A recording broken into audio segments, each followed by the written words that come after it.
Udah siap? Yuk, berangkat.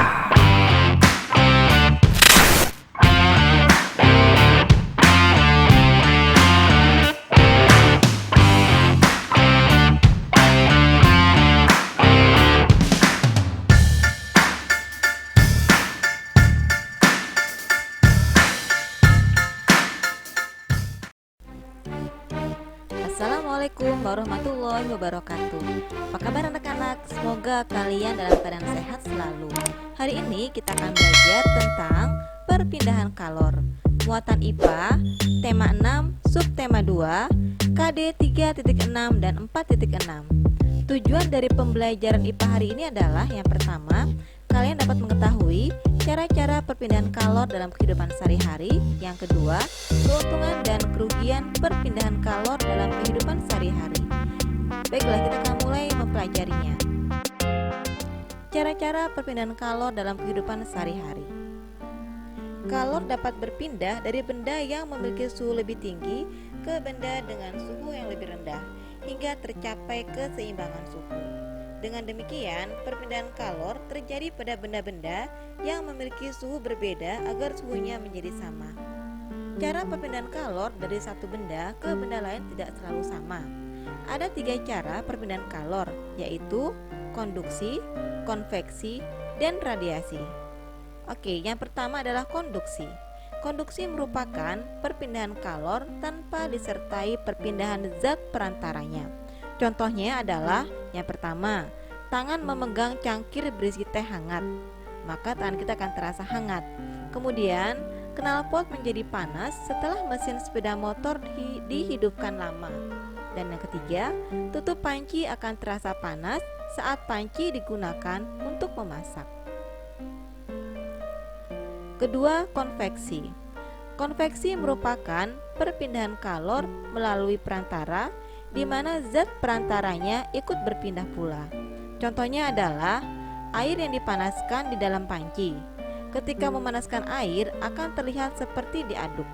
Kemudian peristiwa angin laut dan angin darat. Angin laut adalah angin yang berpindah dari laut ke darat dan terjadi pada siang hari. Saat siang hari, matahari membuat daratan lebih panas. Akibatnya, suhu di darat lebih tinggi dan membuat partikel udara memuai. Partikel udara yang memuai menyebabkan tekanan udara di darat lebih rendah, sehingga angin dari laut yang memiliki tekanan lebih tinggi akan mengalir ke darat. Sementara itu, angin darat adalah angin yang berpindah dari darat ke laut dan berpindah saat malam hari. Yang ketiga adalah sirkulasi udara yang mengalir melalui jendela karena adanya perpindahan partikel atau udara panas. Ketiga, radiasi. Radiasi merupakan perpindahan kalor tanpa melalui perantara. Contohnya adalah tubuh terasa hangat ketika dekat dengan api, seperti saat dekat dengan api unggun. Kemudian, panas matahari yang terasa sampai ke permukaan bumi. Dan yang terakhir, menghangatkan telur ayam atau bebek di bawah cahaya lampu. Keuntungan dan kerugian perpindahan kalor dalam kehidupan sehari-hari. Adanya perpindahan kalor dapat membantu kita dalam kehidupan sehari-hari. Misalnya, ibu lebih mudah merebus air menggunakan panci. Udara dapat bersirkulasi melalui jendela atau baju lebih cepat kering di bawah terik matahari. Namun, kita juga harus berhati-hati dalam beraktivitas. Perpindahan kalor juga dapat merugikan. Misalnya, saat memasak air, kita tidak boleh meninggalkan kompor yang sedang menyala. Kita harus memastikan air sampai mendidih. Jika sudah, segera matikan kompor.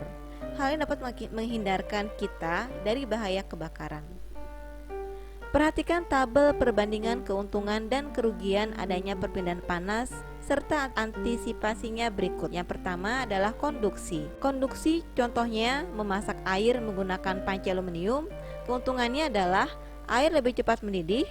Kerugian, logam aluminium lebih cepat panas sehingga berbahaya jika disentuh langsung. Antisipasinya, memegang gagang yang telah dilapisi oleh bahan isolator seperti ebonit.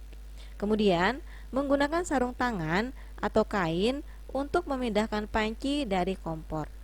Yang kedua adalah konveksi.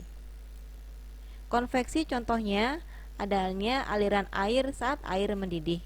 Keuntungannya, air lebih cepat panas karena aliran air yang panas berasal dari dasar wadah menyebar ke seluruh bagian wadah. Kerugiannya, letupan uap air mendidih berbahaya jika terkena tubuh. Antisipasinya, menggunakan tutup panci saat memasak air. Kemudian, tubuh tidak terlalu dekat dengan air saat memindahkan panci. Yang ketiga, radiasi. Contohnya adalah pancaran sinar matahari yang mengenai tubuh. Keuntungannya, tubuh terasa hangat saat terkena sinar matahari. Kerugian, jika kondisi matahari sedang terik, kita akan terasa kepanasan. Antisipasinya, menggunakan payung atau topi untuk melindungi tubuh dari terkena sinar matahari secara langsung.